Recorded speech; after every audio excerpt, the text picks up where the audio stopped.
रहीम। आज का मौजू है जुगनू नज़्म का खुलासा, मुख्तसर खुलासा।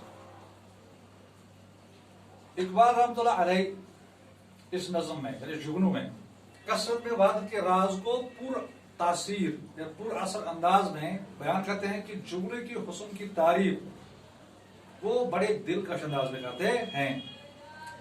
वो यहाँ पर इससे कभी फूलों की शम्मा, दिन का सफीर, सूरज के लिबास का चमकीला हिस्सा और दूसरी जैसी चीजों से इसको तशबीह देता है।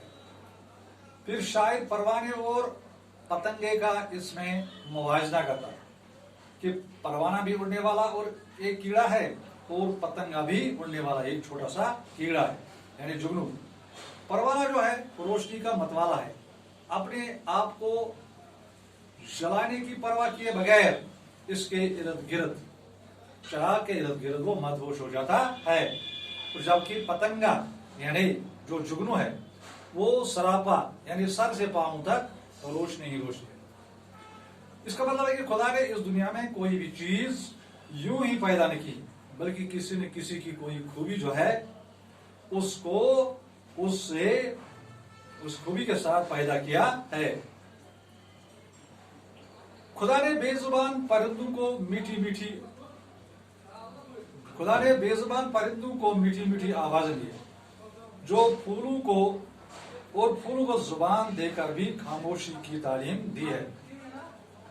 गुरूब आफ्ताब और सुबह के मनाजिर का तज़किरा करते हैं, जबकि गुरूब आफ्ताब को यानी एक सुर्ख लिबास में मलबूस एक परी के साथ तशबीह देता है, और सुबह को एक नवीली सुर्ख लिबास में मलबूस एक नवीली दुल्हन के साथ तशबीह देता है। फिर पेड़ों यानी पौधों और पानी की खूबसूरती का जिक्र करते हैं, और इसके बाद इस नज़्म में दावती गौर फिक्र की का सबक देते हैं। फरमाते हैं कि इस ज़ाहिरी इम्तियाज और इख्तिलाफ में इत्तेहाद और यकजहती का अंसर मौजूद है। दुनिया की हर चीज में, इस मज़्मून में कहते हैं कि दुनिया के हर चीज में खुदा के हुस्न की झलक मौजूद है। जैसे इंसान में बोलने की सलाहियत है और फूलों में खिलने की सलाहियत है। फूल और बुलबुल जो हैं वो एक दूसरे से मुख्तलिफ नहीं है, बल्कि इनमें एक जैसी सलाहियत और कशिश भी मौजूद है। अगर जो फूल और बुलबुल का अंदाज़ गुफ्तगू अलग है, जिनसे इंसान अलग समझता है।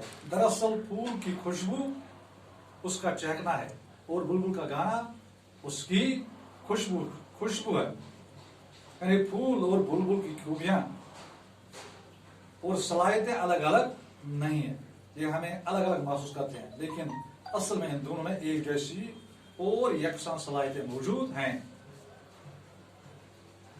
अच्छा, दूसरी चीज है कि जुगनू की चमक और फूल की महक दरअसल एक चीज है। अगर कसरत में वादत मौजूद है तो दुनिया की हर चीज से खुदा की झलक नुमाइयां होती है, तो फिर क्यों झूठे इख्तिलाफात झगड़ों का बायस बनते हैं। इकबाल इस नज़्म में कसरत में वादत के राज पर से पर्दा उठाते हुए इंसान को इत्तिहाद, यकजहती, इत्तेफाक, अमन का पैगाम देते और उसे दावती गौर व फिक्र भी देते